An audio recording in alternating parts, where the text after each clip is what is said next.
Aucune intention de poursuivre l'escalade, que ce soit côté israélien ou côté Hezbollah pour l'instant, au lendemain de l'attaque qui a fait 2 morts, 7 blessés côté soldats israéliens. Les 2 victimes ont été inhumées aujourd'hui. Les blessés sont hors de danger. Certains ont pu quitter l'hôpital aujourd'hui.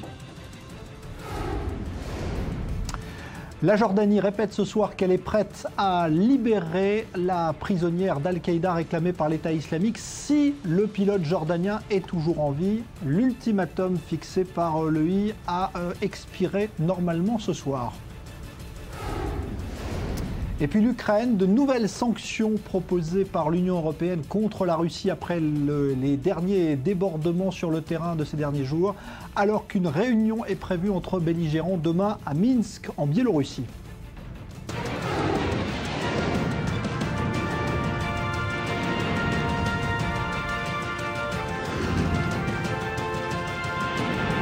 Le Grand Direct, avec Jean-Charles Banou. Plus de 24 heures donc après l'attaque d'un convoi militaire israélien depuis le Liban et sur le territoire israélien qui a fait 2 morts et 7 blessés parmi les soldats de Tsahal, eh bien la tension semble retomber de part et d'autre. Aucun signe d'une escalade à venir du type de celle de 2006 lorsque une nouvelle guerre du Liban avait éclaté. Mais pour combien de temps? C'est un calme provisoire. On va essayer d'analyser cette situation ce soir donc, alors que les 2 soldats israéliens tués ont été inhumés aujourd'hui devant plusieurs milliers de personnes. On en parle avec vous, Ali Wakel, bonsoir. Expert pour le monde arabe et musulman. Olivier Rafovitch, bonsoir. Colonel de réserve dans l'armée israélienne. Et Nadia Ellis, bonsoir. Bonsoir, chercheuse à l'université de Tel Aviv et spécialiste dans l'analyse du discours. On sera également en direct depuis la frontière nord dans un instant avec nos envoyés spéciaux qui ont observé toute la journée les mouvements de part et d'autre de cette frontière où donc ce soir un calme relatif régna.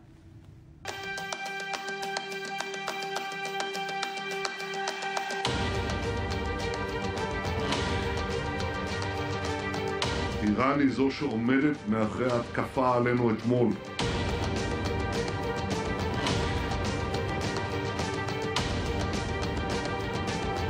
The Iranians and their terrorist allies are working to build a new terrorist base in southern Syria, just like the one they have in Lebanon.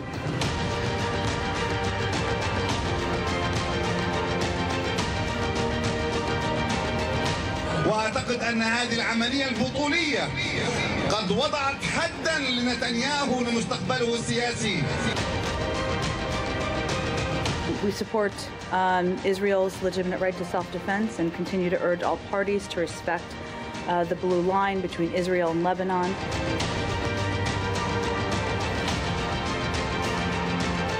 נמשיך להגן על עצמנו מפני כל איום, קרוב ורחוק כאחד.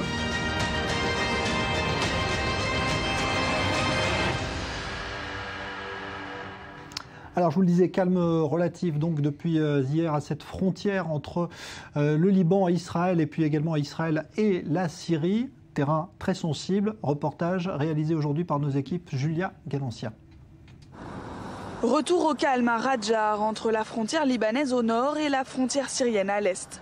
Après les événements d'hier, les routes ont été réouvertes et l'armée a demandé à la population de ne pas céder à la panique, une tâche difficile pour certains habitants. On a repris le travail, comme d'habitude, on n'a pas le choix. On s'est habitué à cette situation. Ça fait longtemps que Radjar, notre village, est une zone militaire fermée.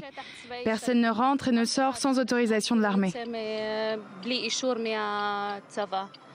Car ici, les incidents sont fréquents et la menace constante. La station du Mont Hermon a été évacuée à 2 reprises ces 3 derniers jours, mais certains skieurs ne se sont pas découragés. On savait qu'il y avait des risques d'évacuation parce que la veille, on avait suivi les informations et ça avait été fermé. Mais on a quand même pris la décision de venir pour soutenir la région, pour ne pas annuler 2 jours qu'on avait promis aux enfants. La décision d'ouvrir cette station n'a pas été facile à prendre pour le gouvernement compte tenu du contexte actuel. Malgré tout, la station du Mont Hermon a pu ouvrir ses portes aujourd'hui aux quelques touristes qui voulaient venir skier. Car certes, la situation sécuritaire est tendue, mais la situation économique l'est aussi. C'est pourquoi les commerçants sont ravis de pouvoir travailler aujourd'hui. Il y a très peu de visiteurs, à peine une centaine de personnes. Les événements d'hier ont eu un impact. Les gens ne viennent pas. La station de ski n'a accueilli qu'une centaine de personnes aujourd'hui, alors qu'en temps normal, à la même période, elle est fréquentée par plus de 1000 visiteurs par jour.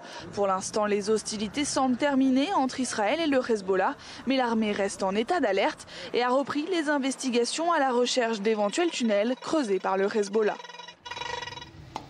Alors, situation donc calme, mais pour combien de temps? Est-ce qu'on a clos l'incident ou en tout cas l'échange de feu de part et d'autre? Olivier Rafovitch, c'est clair apparemment côté libanais, un peu moins côté israélien. Écoutez, c'est d'abord un incident très grave. On a eu 2 soldats, 7 blessés, 2 soldats tués, 7 autres blessés. Aujourd'hui, on a enterré les victimes. On voit l'impact en Israël, des milliers de gens aux funérailles. C'est très dur pour Israël. Cet incident, à mon avis, n'est pas clos.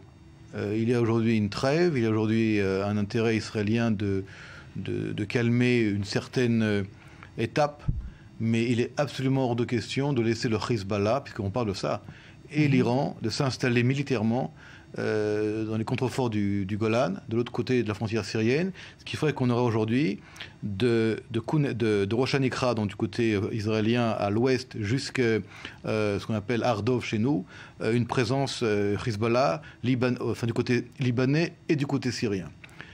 Ce qui s'est passé il y a une dizaine de jours, selon les sources étrangères, montre que l'État d'Israël ne veut pas et sera implacable pour empêcher une présence militaire de l'Iran ou du Hezbollah du côté syrien. Le Hezbollah continue à amener des hommes, continue à renforcer sa position du côté du Golan, du côté syrien. Israël ne pourra pas accepter une telle chose. L'Iran est derrière. L'Iran aujourd'hui a un certain intérêt de ne pas non plus aller plus loin à cause des négociations.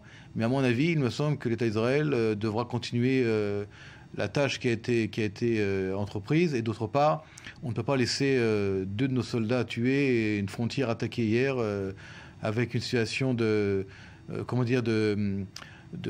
d'égalité. Il n'y a pas d'égalité entre le Hezbollah terroriste chiite et l'État d'Israël démocratie au Moyen-Orient. Si le Hezbollah pense que pour lui c'est fini, pas pour nous. Ouais. Alors est-ce que c'est fini d'abord pour le Hezbollah? Parce qu'il y a eu ce fameux mot communiqué numéro 1 qui a été un peu repris partout au Liban, Ali Waket. Juste énumérer, le communiqué avait pour but d'envoyer un message aux Israéliens, mais aussi aux autres forces, que le Hezbollah, malgré le fait qu'il est impliqué sur plusieurs fronts en Syrie, au nord du Liban, en Irak, et bien sûr toujours déployé au sud du Liban, il est capable de mener une bataille sur nombreux fronts. Ça c'est un. Mais 2, immédiatement, tout de suite, après le communiqué, le Hezbollah a envoyé un message à Israël via les forces de l'ONU, comme quoi l'organisation ne veut pas cette escalade et veut s'arrêter là. Et contrairement à ce que dit Olivier Rafovitch, je pense que pour Israël, c'est l'égalité. Parce que malgré la peine du fait qu'il y a eu 2 soldats tués, cette opération a eu lieu dans le cadre des règles de jeu établies entre le Hezbollah, les règles de jeu sur le plan géographique, le lieu de l'incident qu'il est très grave, et le fait qu'il a eu lieu du sud du Liban, dans la région des femmes de Shaba, qui est considérée comme une région controversielle dans laquelle le Hezbollah peut lancer des attaques sans pour autant dépasser la ligne bleue, viser des soldats et non pas des civils israéliens, et le fait que le Hezbollah immédiatement a fait savoir qu'il n'est pas intéressé à avoir une escalade dans la situation. Mais c'est là justement le grand changement. Les anciennes règles du jeu n'existent plus. C'est vrai que le Hezbollah s'autorise à remplacer l'État libanais, à s'occuper de la politique militaire du Liban à la place du Liban, mettant en danger le Liban et toute la région. L'État d'Israël ne voit pas le Hezbollah comme le seul responsable. Nous devons également voir comme responsables les États qui soutiennent le Hezbollah, l'Iran, la Syrie de Bachar el-Assad, mais également un Liban qui, de manière tacite, entre guillemets impuissante, laisse faire. Donc quelque part, si le Hezbollah aujourd'hui décide quand il faut attaquer et quand il ne faut plus attaquer, nous ne pourrons pas, encore une fois, c'est une analyse, c'est mon humble avis, laisser faire une telle règle du jeu qui est fixée par le Hezbollah. Le Hezbollah attaque. C'était les règles du jeu depuis 1982 entre Hezbollah et Israël. Oui, mais c'est les règles du jeu, c'est vrai. Mais là, il y a un changement. D'abord, le Hezbollah s'installe du côté syrien, ce qui n'était pas le cas auparavant. Il amène avec lui les Iraniens, ce qui n'était pas le cas auparavant, ensemble. Il y a ici un changement des règles du jeu. Il y a un autre changement qui équilibre cette équation. Le fait qu'il y a des djihadistes qui menacent Israël, mais qui sont en guerre actuellement avec le Hezbollah. Je ne veux pas monter la solution de l'ennemi de mon ennemi et mon allié, mais tactiquement et au moins momentanément, le but d'Israël, comme le Hezbollah, c'est de battre les djihadistes pour que les djihadistes ne soient pas une menace effective. Mais là, il y a une erreur d'analyse, à mon humble avis. Je pense qu'Israël sera prêt à faire tomber le régime de Bachar el-Assad, soutenu par le Hezbollah et par l'Iran, pour éviter qu'il y ait une présence militaire qui menace Israël à quelques mètres de la frontière israélienne du côté syrien. Ceci est une nouvelle situation qui n'était pas là auparavant. Et le fait qu'Al-Qaïda soit sur les frontières c'est pas le problème. Attention, le problème c'est que Israël aujourd'hui a été attaqué par le Hezbollah. Le Hezbollah est toujours en guerre avec l'État d'Israël. Le Hezbollah menace Israël. Nasrallah, demain, va faire un discours où il va encore menacer Israël. Cette menace, pour nous, est pas seulement une menace dangereuse, elle est inadmissible. Et si le Hezbollah continue à vouloir s'implanter du côté syrien, eh bien, Israël ne pourra pas. Je vous le dis avec connaissance et avec une analyse, ne pourra pas laisser faire un Hezbollah qui va se renforcer, avec une Iran qui va se renforcer. Aujourd'hui, l'Iran contrôle Téhéran, Bagdad, Damas et maintenant Beyrouth. Et ceci est pour nous un danger existentiel. Existentiel. Et ça, c'est un grand changement, Ali, qui est très différent d'un Hezbollah qu'on a connu auparavant. Le Hezbollah, jusqu'à la guerre du Liban, est un Hezbollah libanais face à Israël. Aujourd'hui, le Hezbollah devient international. Il est également en Irak. Il a peut-être demain également frappé ou attaqué la Jordanie, excusez-moi. Alors justement, je voudrais que Nadia Ellis évoque justement le discours israélien et du gouvernement israélien depuis donc le début de cette crise, parce qu'il y a à la fois ceux qui sont partisans d'une riposte musclée et donc sans limite, et puis Netanyahou peut-être qui lui a pointé du doigt l'Iran mais ne semble pas vouloir l'escalade. Oui, alors justement, c'est intéressant de voir la rhétorique pendant ces jours. On ne peut pas s'empêcher de se souvenir, bien sûr, que nous sommes en période électorale et cela joue vraiment son rôle. Nous voyons un Premier ministre qui pour une fois, baisse le ton, qui parle de force, de réponse, mais de responsabilité. Alors le mot responsabilité revient très souvent maintenant dans les discours de Netanyahou, où il pointe du doigt effectivement l'Iran. Et en même temps, là aussi, nous sommes en plein scandale, entre guillemets, discours de Netanyahou au Congrès américain, où il est censé aller parler de l'Iran. C'est peut-être pas par hasard qu'il semble déresponsabiliser presque le Hezbollah d'une manière assez exceptionnelle dans ses discours, en disant c'est absolument l'Iran qui est derrière tout ça, comme si le Hezbollah, en gros, n'était que le bras armé, en gros, de l'Iran et n'avait absolument aucune responsabilité là-dedans.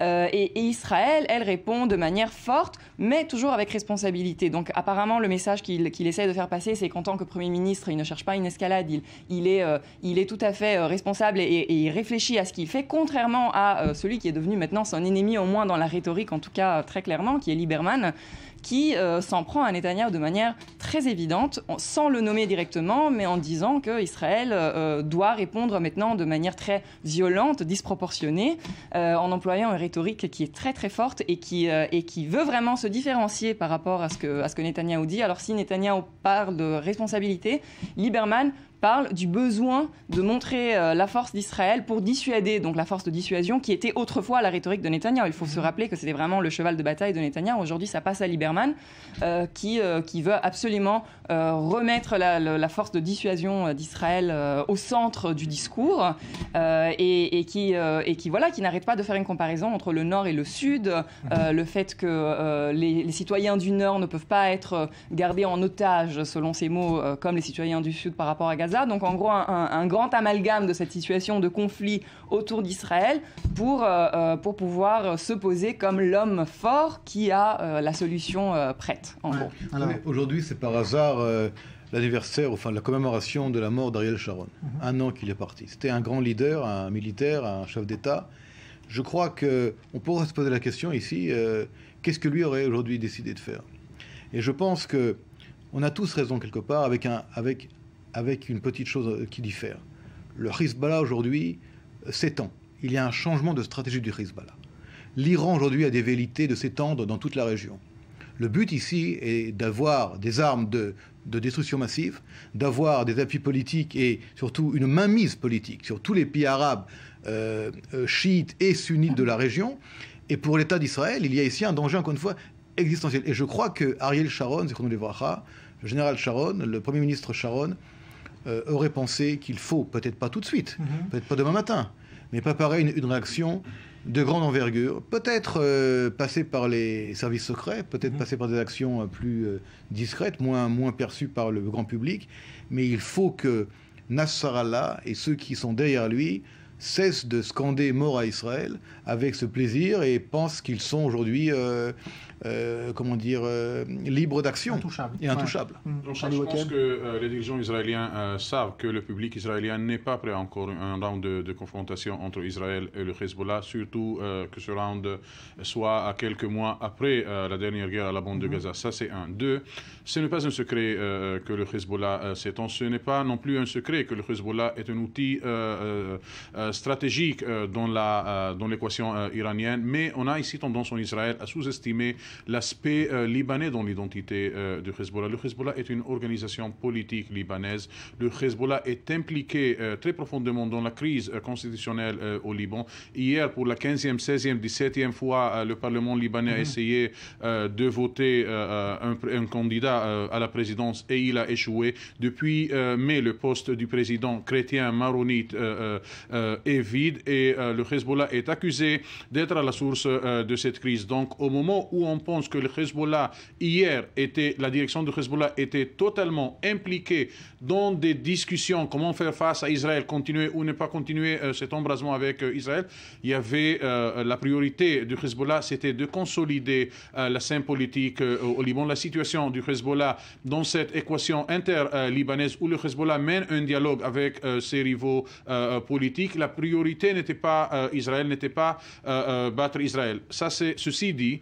le fait que le Hezbollah s'étend et le fait que le Hezbollah est en train d'établir une nouvelle base dans le sud de la Syrie, dans le Golan, dans la partie syrienne du Golan, c'est une nouvelle à laquelle le gouvernement israélien doit faire face. Et à mon avis, la confrontation entre Israël et le Hezbollah, la prochaine confrontation, est une question de timing, est une question de temps. Quand est-ce qu'elle aura lieu et non pas si elle va avoir lieu. Maintenant, la question, est-ce que ce round, est-ce que l'incident d'hier est suffisamment d'envergure qui va pousser Israéliens et Hezbollah à rentrer dans cette confrontation? Deux choses, si vous permettez. La première chose, c'est que je ne suis pas très d'accord avec vous par rapport à la place du Hezbollah au Liban. Effectivement, il est libanais, Nasrallah est libanais, mais hier, les Druzes avec Walid Jumblat, les chrétiens avec Samir Djadja et le Premier ministre libanais ont critiqué le Hezbollah d'avoir fait ce qu'il a fait contre l'État d'Israël. Ils ont critiqué à la manière libanaise. Il y a une peur du Hezbollah. Le Hezbollah est un État dans l'État. Il est armé, il est fort, il est puissant, plus fort peut-être que l'armée libanaise elle-même, malheureusement pour le Liban, malheureusement également pour tous les États dans la région. Et ceci fait que les Libanais sont pris à leur propre piège par un Hezbollah qui se renforce et qui n'a absolument rien à faire de la loi et du Parlement et de la constitution libanaise. Ça, c'est la première chose. Et la seconde chose, c'est que vous dites qu'à un moment donné, nous devrons faire face. On ne va pas attendre que le Hezbollah lance 5000 missiles sur Israël pour attaquer. On ne va pas attendre qu'il y ait la Galilée et le centre d'Israël pris au piège par des missiles de longue portée du Hezbollah pour réagir. L'incident d'hier est un grave incident. Ce n'est pas 2 morts seulement et 7 blessés qui sont par eux-mêmes dramatiques. C'est un coup de semonce. Maintenant, nous devons bien réfléchir.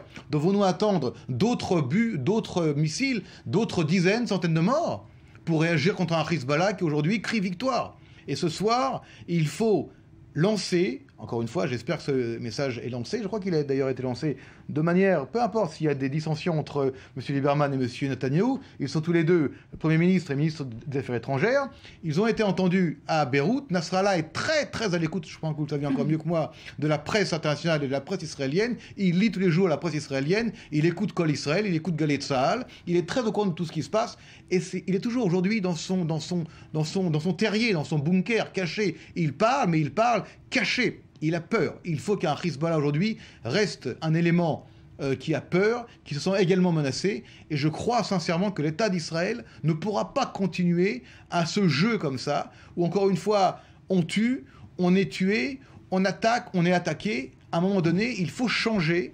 radicalement les règles du jeu qui sont aujourd'hui inspirées par les ayatollahs et les imams de Téhéran et d'autres villes chiites du Liban. Pardon. Je veux juste réagir à quelque chose. Il faut toujours, quand on s'intéresse au discours, il faut comprendre à qui on s'adresse. On ferait vraiment une erreur naïve de croire que ces discours de Netanyahou et de Lieberman s'adressent vraiment à Nasrallah ou à quelqu'un au Liban, bien qu'ils écoutent Galei Tzahal ou qu'ils écoutent la radio israélienne. Ils sont également entendus. Ils n'ont pas besoin. Netanyahou n'a pas besoin de dire regardez ce qui s'est passé à Gaza cet été pour que effectivement Nasrallah se dise ah oui, il faudrait effectivement que je me souvienne de ce qui s'est passé cet été. Ce sont des discours qui sont visiblement adressés au public israélien parce que nous sommes en période électorale et qu'ils ont besoin de se reconstruire un ethos qui est adapté à cette campagne électorale. Donc voilà pourquoi chacun change un tout petit peu sa rhétorique par rapport à ce qui était avant. Oui. Ils se reconstruisent un ethos qui est nécessaire aux élections. Nasrallah n'a pas besoin d'entendre Netanyahou lui dire regardez ce qui s'est passé à Gaza. Enfin, il le sait très bien. Je ne pense pas, encore une fois, avec votre permission, je ne pense pas que ces discours soient totalement que des discours politiques à cause des élections électorales. Bien sûr, ils sont dans le cadre d'élections, c'est clair, mais toute démocratie agit dans le cadre d'élections qui vont à un moment donné avoir lieu, puisqu'ils veulent tous être à un moment donné réélus. Il ne faut pas non plus croire que l'action, il y a quelques jours, s'il a eu lieu du côté israélien, est une action qui provient de nécessités politiques internes israéliennes. Je ne parle pas d'action, je parle les discours. Je parle de discours. Le discours de Netanyahou, qu'on a tous entendu, vous et moi réunis, je vous le dis parce que je le sais également, a été perçu et analysé également du côté arabe. Maintenant, eux savent qu'il y a en Israël des élections, mais ils savent également que les mots sont choisis. Et lorsqu'on parle de Gaza durant l'été dernier, les destructions du Hamas et de la ville de Gaza par l'armée israélienne durant l'opération, il y a matière à réflexion pour les Libanais. Nasrallah est libanais. Nasrallah ne peut pas aujourd'hui agir seul sans prendre en considération 3 à 4 millions de Libanais et 2 millions de Syriens qui ont peur d'une politique tout à fait irresponsable, vous voyez du mot de responsabilité, irresponsable d'un Hezbollah qui aujourd'hui prend le Liban dans ses mains, prend une action, vous vous rendez compte que c'est quand même une milice indépendante chiite dirigée par Téhéran qui dirige aujourd'hui l'avenir et le présent du Liban. Et lorsque Netanyahou parle, il parle aussi aux Libanais, en espérant que les Libanais vont être également calmer leur Hezbollah. Alors, vous parliez justement du public israélien. Quelques réactions justement à propos de la réaction que devrait avoir Israël après ce qui s'est passé hier. Propos recueillis par Léa Berdugo. Les citoyens israéliens doivent défendre leur pays, bien sûr. Avec puissance, avec force, sans ciller. Il faut cesser d'avoir peur, car il en va de la sécurité d'Israël. Je pense qu'il faut faire preuve de dissuasion pour éviter que ça ne se reproduise. Je pense que dans ce genre de cas, Israël doit poursuivre son avancée et ne jamais s'arrêter. Il n'y a pas de bonne réponse. C'est compliqué. C'est tout ce que j'ai à dire. Non, en tant qu'habitant du Nord, je pense qu'ils ont réagi de façon proportionnée. Ce qu'ils ont fait jusqu'à présent n'était pas intelligent, mais on tolère. En tant qu'habitant du Nord, je pense qu'on peut très bien se passer d'une réaction. Voilà donc quelques réactions recueillies aujourd'hui. On va retourner un instant à la frontière nord, justement, pour retrouver Julia Ganancia, toujours sur place. Bonsoir Julia, retour au calme confirmé ? Oui, bonsoir Jean-Charles. Écoutez, a priori, c'est le calme qui domine ce soir, même si c'est un calme tout relatif. Il y a encore une heure, des habitants de cette zone frontalière dans laquelle je me trouve ont alerté l'armée. Ils avaient entendu une explosion. Alors tout de suite, l'armée s'est rendue sur place et a procédé à des vérifications. Et justement, après ces vérifications, finalement, il ne s'agit pas d'un incident sécuritaire, mais cet exemple montre tout de même que la tension reste palpable ici dans cette zone. Alors ce soir, les habitants n'ont pas l'air très inquiets, n'ont pas l'air d'appréhender particulièrement les prochaines heures, mais tout de même, l'armée reste en état d'alerte ici. Merci beaucoup Julia Ganancia, donc en direct depuis cette frontière nord où le calme est revenu. Demain, Ali Waqued, discours de Nasrallah qui était annoncé depuis plusieurs jours. Vous pensez qu'il y a un timing qui a été respecté justement? Avant le discours, il fallait que le Hezbollah ait réagi comme ça a été le cas hier? Le discours était prévu pour dimanche dernier. Nasrallah l'a reporté pour ce vendredi. Selon certaines sources au Liban, Nasrallah était mise à jour avec l'opération que cette cellule de l'organisation devait mener aux fermes de Shabbat. Et il va bien sûr se féliciter de cette opération et clarifier que ce qu'il a dit dans une interview à une chaîne libanaise, Al Mayadeen, comme si jamais Israël allait attaquer le Hezbollah, l'Iran ou la Syrie, le Hezbollah va riposter. Et voilà, nous avons riposté et avertir le côté israélien que si jamais il va y avoir un embrasement, le Hezbollah sera capable de répondre malgré le fait qu'il est dispersé au Liban, au nord du Liban et au sud du Liban, en Syrie, en Irak et presque, selon certaines sources, aussi impliqué au Yémen. Et je ne suis pas sûr, mais il y a pas mal de chances. Ouais. Et Nasrallah va dire que la priorité est de stabiliser la situation au Liban et que malgré l'implication sécuritaire de Hezbollah en Syrie et aux frontières avec Israël, le but c'est de stabiliser la situation au Liban, d'appeler les rivaux et les partenaires libanais de continuer le dialogue pour trouver une solution équitable à la crise constitutionnelle au Liban. Ouais. Il y a eu une investigation de l'armée israélienne, Oli Rafovitch, sur cet incident. On a dit que peut-être les véhicules n'étaient pas blindés, ce qui était peut-être une erreur commise à ce moment-là parce qu'il y avait une tension maximale. Ils ont tiré 5 missiles Kornet, ce sont des missiles russes qui sont extrêmement puissants. Ils peuvent tirer de 5 km en journée, 3 km durant la nuit. Ils peuvent perforer des blindages très puissants. Malheureusement, même un blindage n'aurait pas évité une telle catastrophe. C'est vrai que les véhicules auraient peut-être dû être différents. Je n'ai pas les détails exactement de l'investigation. En tout cas, juste pour vous dire que demain, il parlera, donc Nasrallah, de Beyrouth, mais il parlera de son bunker. Et j'espère qu'il y restera longtemps. On parlait de l'Iran tout à l'heure qui est pointé du doigt. Est-ce que vous pensez qu'il y a Netanyahou est aussi en train de préparer ce discours justement qu'il va prononcer au Congrès et que c'est l'Iran finalement qui sera visé par Israël au final? C'est sans doute l'Iran. De toute façon, c'est clair que ça, c'est le but de son discours là-bas. Il a été invité pour ça, en tout cas. Donc, apparemment, on dirait jusque-là, à moins qu'il y ait des surprises, que la campagne de Netanyahou tourne un peu autour de ce sujet. Oui, effectivement, ce sera l'Iran et certainement au Congrès aussi. C'est intéressant de voir, par exemple, ce que Pérez a dit aujourd'hui, dans la même occasion où Netanyahou a pointé du doigt l'Iran, quelqu'un qui n'est pas impliqué dans les élections, justement, et qui n'est pas impliqué dans tout ce scandale avec les États-Unis, qui dit... Pas directement impliqué, mais indirectement... Indirectement, peut-être, mais en tout cas, il n'est pas candidat. Voilà, il n'est pas candidat. Il a tout de suite essayé de calmer le jeu en disant ni Israël, ni le Liban, personne n'a intérêt à cette escalade, il faut absolument se calmer. Il a aussi lancé une pique à Netanyahou pour lui dire que si le président des États-Unis vous dit de ne pas venir, vous n'y allez pas. Effectivement, il y a des grosses différences rhétoriques dans toute cette histoire et j'imagine que ça va être de plus en plus intéressant au fur et à mesure qu'on se rapproche des élections. Merci Nadia Ellis, merci Olivier Rafovitch, merci à vous Ali Waked. On retournera dans un instant justement et on s'intéressera de nouveau à ce qui s'est passé à travers les funérailles aujourd'hui des soldats israéliens tués hier avec un reportage à venir et puis aussi un document à ne pas manquer dans un instant, le témoignage du chauffeur de bus qui s'était confronté aux terroristes palestiniens il y a quelques jours à Tel Aviv. Témoignage que je vous conseille, c'est dans un instant juste après la pause.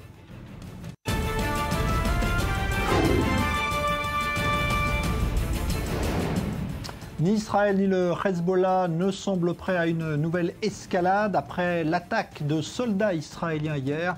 Les 2 victimes ont été inhumées aujourd'hui en Israël. Les autres blessés sont hors de danger. Certains ont même pu quitter l'hôpital cet après-midi.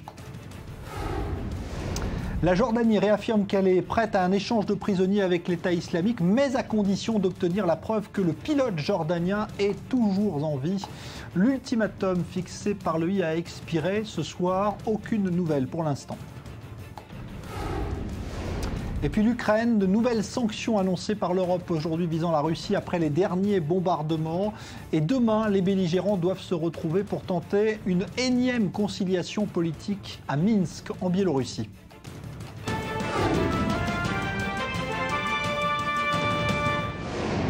Mais tout d'abord, donc, ce témoignage exceptionnel. Vous vous souvenez de l'attentat perpétré il y a 2 semaines dans un autobus de Tel Aviv. Un jeune Palestinien avait poignardé une quinzaine de passagers, dont le chauffeur qui s'était affronté à lui pour tenter de le désarmer avant d'être grièvement blessé. Toujours hospitalisé, il a accepté de répondre devant les caméras d'i24 News. C'est un entretien exclusif réalisé par Mathias Hilbar. Je ne le suspectais pas. Il avait l'air d'un Israélien en tout point. Un homme en t-shirt et en jean, avec des chaussures de sport. Il avait du gel dans les cheveux, comme les jeunes de chez nous. Il n'avait pas du tout l'air d'un terroriste. Rien du tout. Pas la moindre suspicion. Il tenait un billet dans la main gauche et de l'autre, il appuyait sur les boutons de la machine qui imprime les tickets de bus. Je lui ai dit « Qu'est-ce que tu fais ?» Il a crié «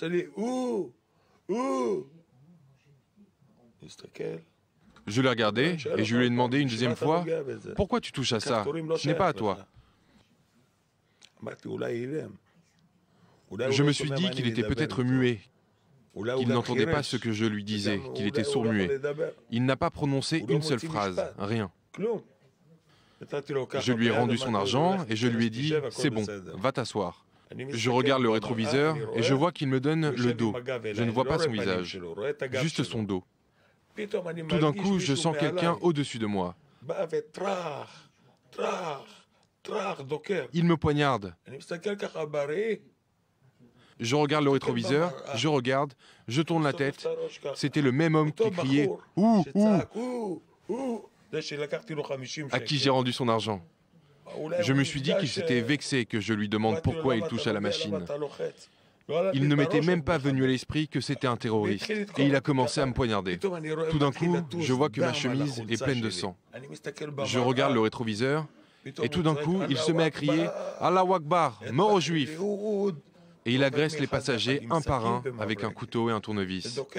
Il en poignarde deux, passe au siège suivant et poignarde, continue et poignarde, avance et poignarde. Et je vois ça dans le rétroviseur. Je me dis, il y a un terroriste dans le bus. Le couteau et le tournevis ne lui tombent pas des mains, comme s'ils étaient collés, comme s'il les tenait avec des aimants.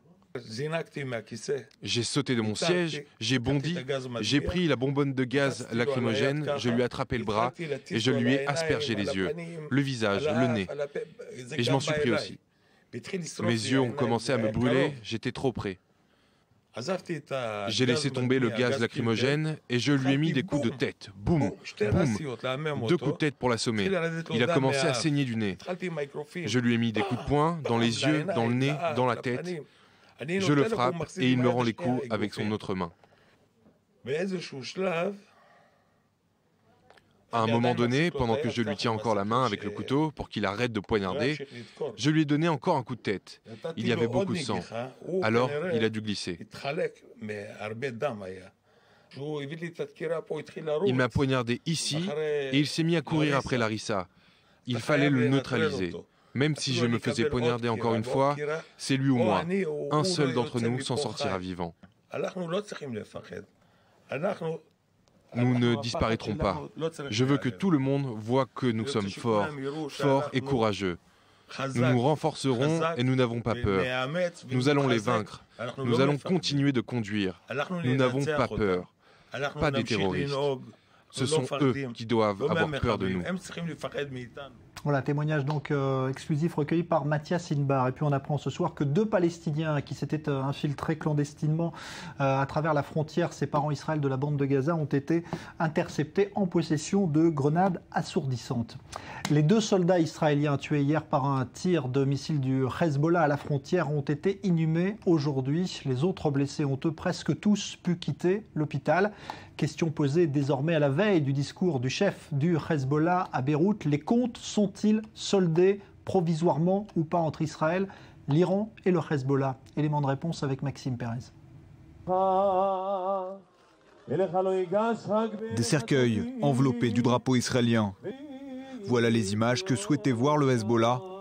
Sa riposte douloureuse, ce sont les larmes et le deuil de son pire ennemi. Israël a enterré ce jeudi ses 2 soldats tombés la veille dans l'embuscade du Hezbollah. Hommage leur a été rendu au cimetière militaire du Mont Herzl à Jérusalem. Il s'agit des premières victimes de l'inéluctable guerre qui s'annonce avec le Hezbollah. Communiqué numéro 1 titre ainsi le quotidien libanais Al-Arbar, comme pour rappeler l'évidence, d'autres attaques surviendront. En substance, la prochaine escalade frontalière n'est qu'une question de temps. Mais pour l'instant, Israël et le Hezbollah jouent la calmie. Par canaux diplomatiques interposés, les 2 belligérants ont prouvé une certaine aptitude à s'entendre pour éviter le pire. C'est cette logique qui explique la retenue observée par l'armée israélienne ces dernières heures. Reste que pour Benyamin Netanyahou, un seul responsable doit être dénoncé. L'Iran se cache derrière l'attaque menée hier depuis le Liban contre nos forces. C'est ce même Iran qui essaie d'obtenir un accord avec les grandes puissances qui lui permettra de développer l'arme nucléaire. Mais nous nous opposons à cet accord avec fermeté.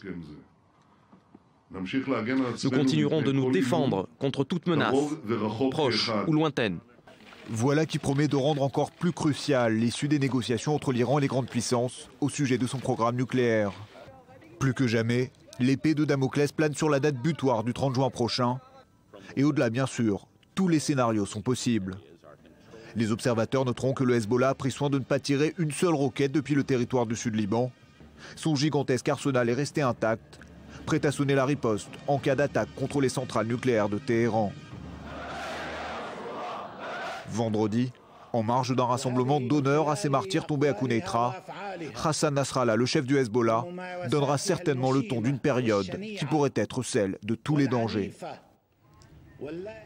L'État islamique avait prolongé jusqu'à ce soir son ultimatum concernant les 2 otages qu'il menace d'exécuter depuis plusieurs jours en échange de la libération d'une terroriste détenue en Jordanie. Il s'agit d'un Japonais et d'un pilote de l'air jordanien. Alors Léa Berdugo, bonsoir. Bonsoir Jean-Charles. Ce soir, situation très confuse autour du sort justement de ces 2 otages. Oui, exactement. Alors une grande confusion. L'organisation djihadiste avait déjà posé un ultimatum. Hier, il a été prolongé jusqu'à ce soir. L'EI se dit prête à libérer le pilote jordanien. Mais vous vous en doutez, cette libération a un prix et il a désormais un nom. Sajida al-Rishawi, une djihadiste irakienne donc détenue dans une prison à Amman. Alors dans un nouveau message audio en cours d'identification par les autorités jordaniennes, une voix déclame: si Sajida al-Rishawi n'est pas à la frontière turque le 29 janvier, donc aujourd'hui à l'heure du coucher du soleil à Mossoul, le pilote sera exécuté. Alors c'est le 2e rappel de l'ultimatum de l'État islamique en 2 jours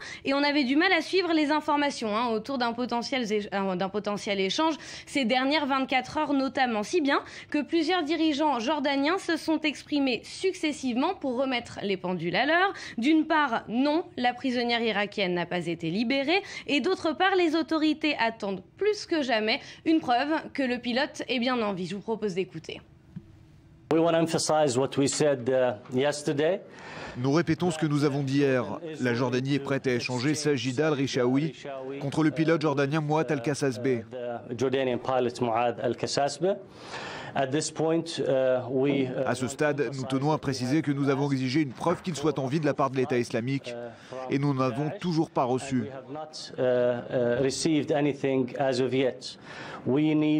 Nous avons besoin d'un signe de vie afin de pouvoir poursuivre le plan que nous avons annoncé hier sur l'échange entre Sajida al-Rishawi et le pilote jordanien. Alors, ce qui ajoute à la confusion également, Léa Berdugo, c'est que dans les médias en Jordanie aussi, des informations circulent. Oui, et alors la réponse du gouvernement a été sévère. Alors le site jordanien Saraya News avait annoncé que la djihadiste irakienne avait été libérée. En échange donc de l'otage japonais, eh bien 2 responsables de ce site ont été arrêtés. Motif de l'arrestation, diffusion de rumeurs. Alors, et aujourd'hui les journalistes se sont fait rappeler à l'ordre par le ministre jordanien de l'information et de la communication que l'on vient d'entendre maintenant. Il leur a dit: vous devez être précis dans toutes les informations que vous délivrez. Alors, les discussions se poursuivent encore entre les autorités japonaises et jordaniennes. On voit sur des images l'envoyé japonais en Jordanie pour régler la crise. Donc, on peut imaginer que la réponse sera conjointe. Alors, on peut se poser maintenant la question de l'issue de ces pourparlers. Si on parvient à une libération, eh bien, ce sera la première fois qu'un tel échange est effectué avec l'organisation de l'État islamique. Alors, autre question, si elle aboutit, comment la coalition va accueillir cette négociation, étant donné que traditionnellement, eh bien, les avis divergent sur la question. On sait que Barack Obama est farouchement opposé à l'idée de payer une rançon, et ce qui n'est pas le cas de la France ou de la Grande-Bretagne, par exemple. Merci beaucoup Léa Berdugo. On suit évidemment le développement de cette situation. La compagnie Malaysian Airlines a décrété officiellement aujourd'hui la thèse de l'accident pour expliquer la disparition mystérieuse du vol MH370. C'était en mars dernier. L'appareil avait dévié de sa route pour finir sa course dans l'océan Indien et l'on avait d'abord pensé à un détournement, mais l'épave n'a jamais été retrouvée. 239 personnes étaient à bord et leurs familles vont donc pouvoir maintenant être dédommagées.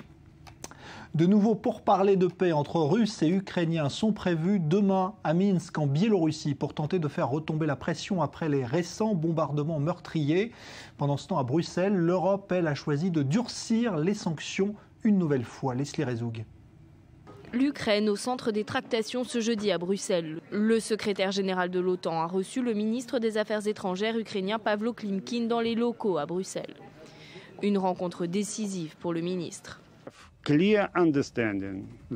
Nous avons pleinement conscience qu'un autre acte terroriste pourrait entraîner une nouvelle spirale de la violence. Par ailleurs, je comprends que les ministres sont prêts à préparer une déclaration à la fois audacieuse et robuste afin de soutenir l'Ukraine, afin d'augmenter la pression sur la Russie avec des mesures restrictives possibles. Un appel entendu par l'Europe. Ce jeudi, les ministres européens des Affaires étrangères se sont retrouvés au centre de la rencontre. La situation de plus en plus critique en Ukraine et de nouvelles sanctions sont prévues contre Moscou. Bien sûr, nous allons discuter du comportement non seulement des séparatistes, mais aussi sur le soutien continu de la Russie, qui est en contradiction avec les accords de Minsk.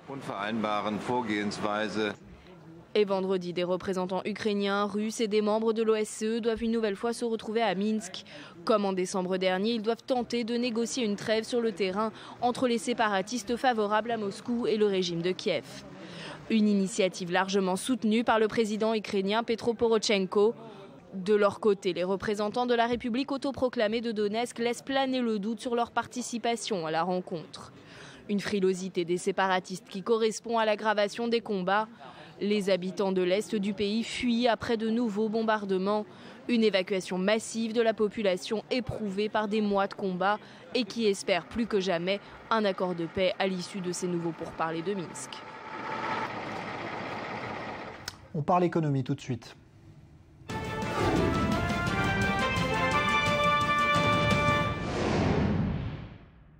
Et toujours à la une de cette actualité économique, son nouveau gouvernement inquiète sérieusement l'Union européenne. Les premières mesures envisagées par le nouveau Premier ministre Tsipras vont en effet à l'encontre, semble-t-il, des engagements pris par la Grèce de renflouer sa dette. Léa Berdugo. L'heure est à la fermeté à l'égard de la Grèce. Les changements annoncés par le nouveau gouvernement hellénique inquiètent ses voisins européens. L'Allemagne craint que les pays de l'UE n'aient à subir les conséquences de cette nouvelle politique. Naturellement, chaque démocrate doit accepter une décision démocratique, comme il doit accepter le droit du nouveau gouvernement grec à définir une nouvelle direction. Cependant, il est vrai aussi que les citoyens européens sont également en droit d'attendre que les changements dans la politique grecque ne se fassent pas à leurs dépens.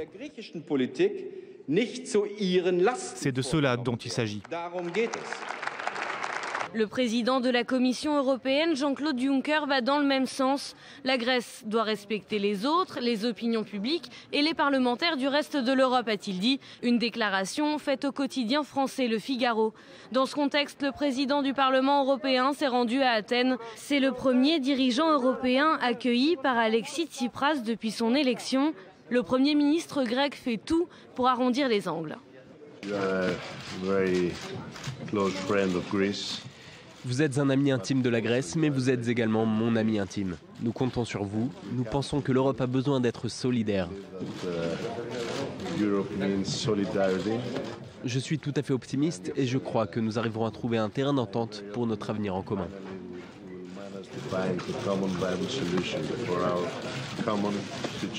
La première journée du gouvernement Tsipras a été jugée très inquiétante en Europe.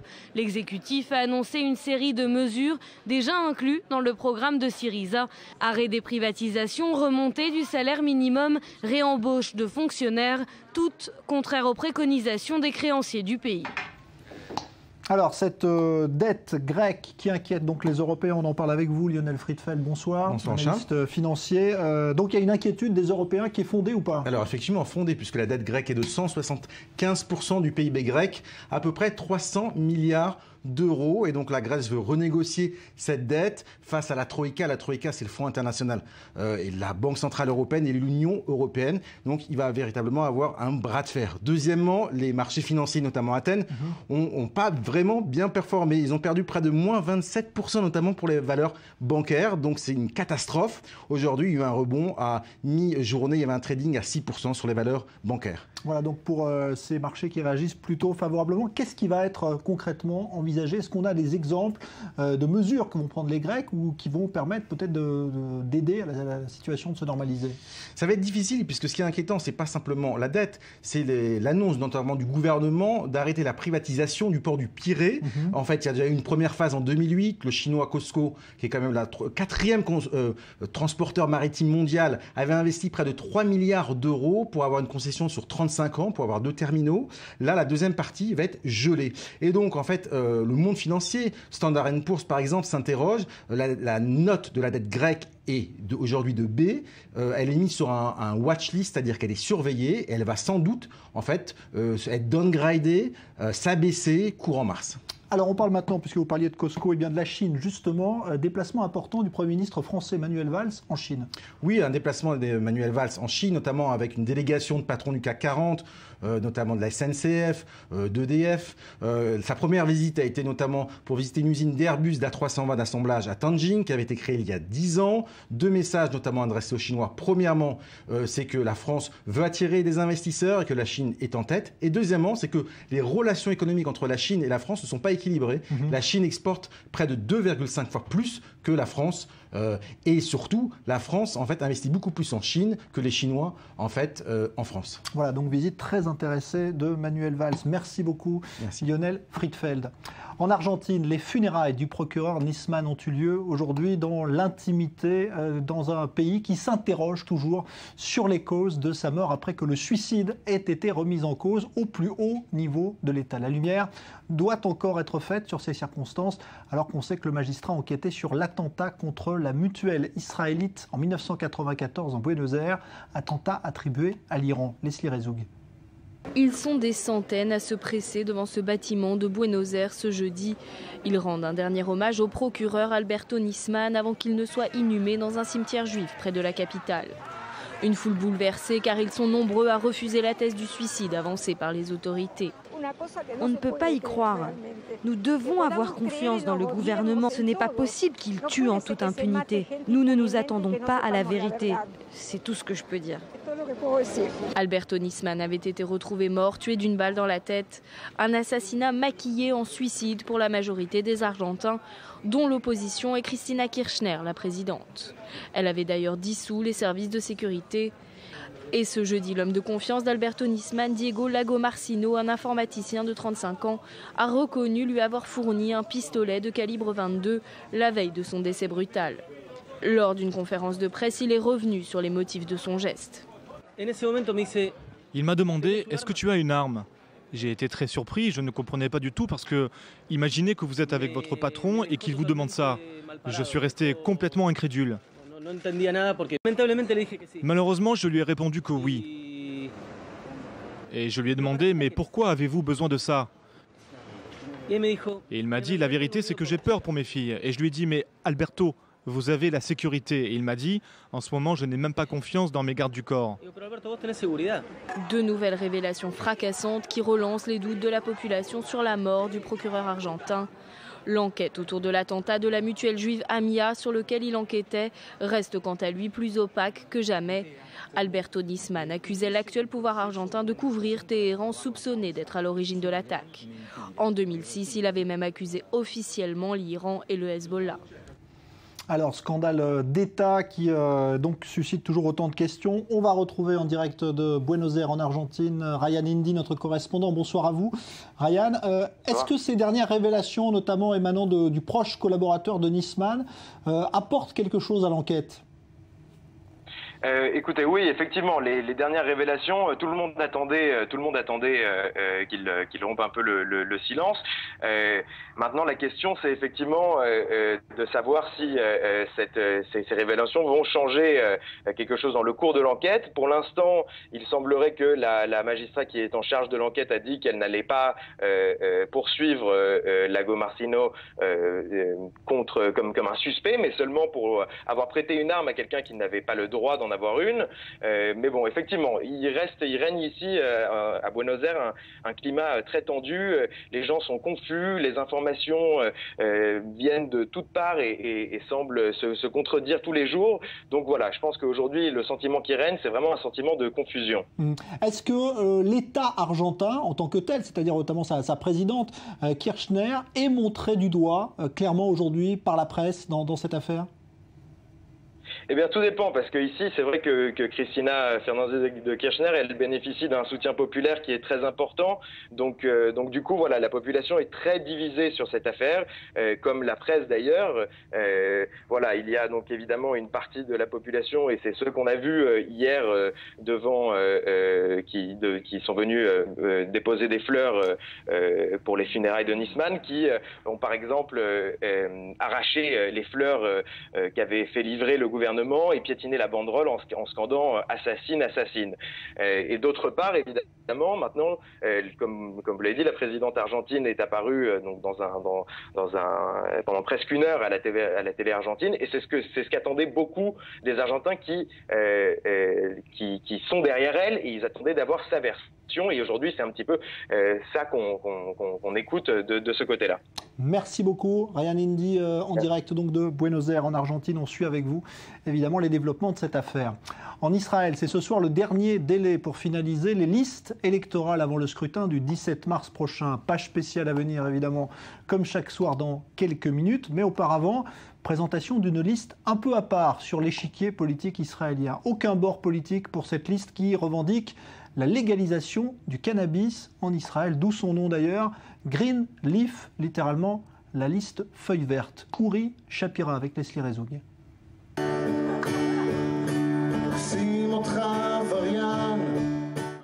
Ça plane dans ce bar de Tel Aviv où les membres du parti Feuille Verte, Alé Yarok en hébreu, se sont joints pour présenter leur liste de candidats aux élections de 2015.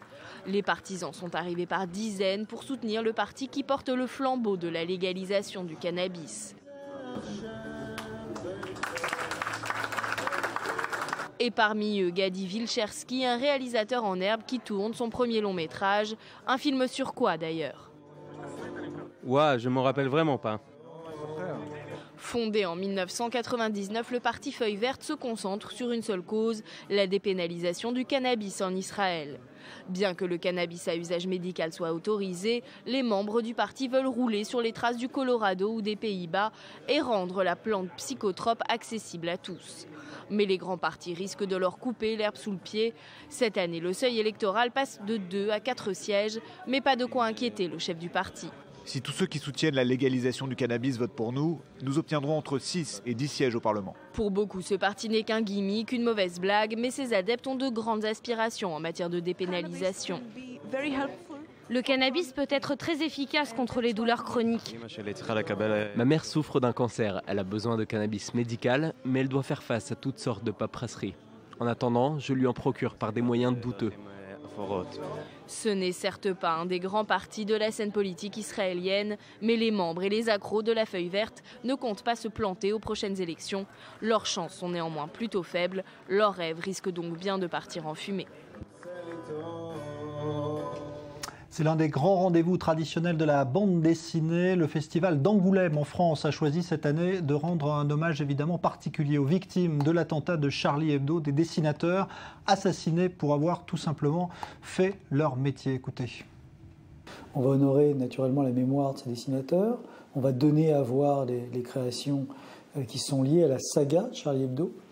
Et aussi, on va faire en sorte que cette édition 2015 soit le début de quelque chose et non pas une fin. Et on a voulu, dans ce contexte-là, créer un prix donc, qui s'appellera le prix Charlie Hebdo de la liberté d'expression. Cette année, naturellement, ce prix sera remis, cette première édition du prix Charlie Hebdo de la liberté d'expression sera remis aux dessinateurs eux-mêmes, aux dessinateurs disparus, puisqu'ils sont morts pour la liberté d'expression. Même si ça ne plaît pas à tout le monde, même si l'humour de Charlie Hebdo et d'Harakiri à la base ne leur plaît pas forcément, à tout le monde, au moins voilà, on a droit de ne pas aimer. Les sports pour terminer.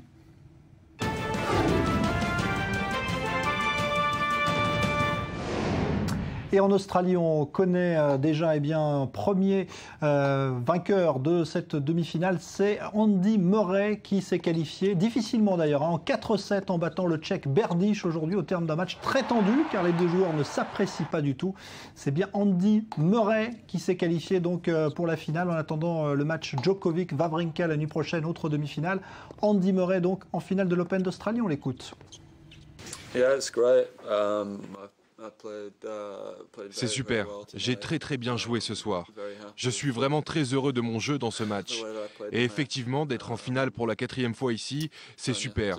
Surtout quand on pense que j'ai comme adversaire dans cette compétition des sportifs comme Roger, Novak et Rafa. Donc je peux dire que je suis vraiment fier d'être arrivé là.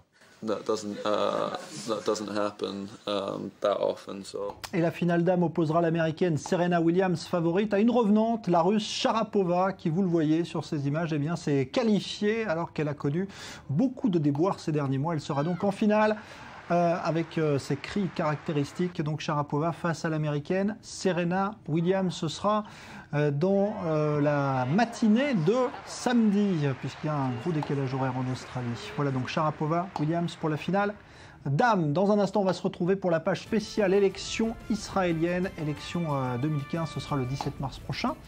Dans un instant, après une pause. À tout de suite.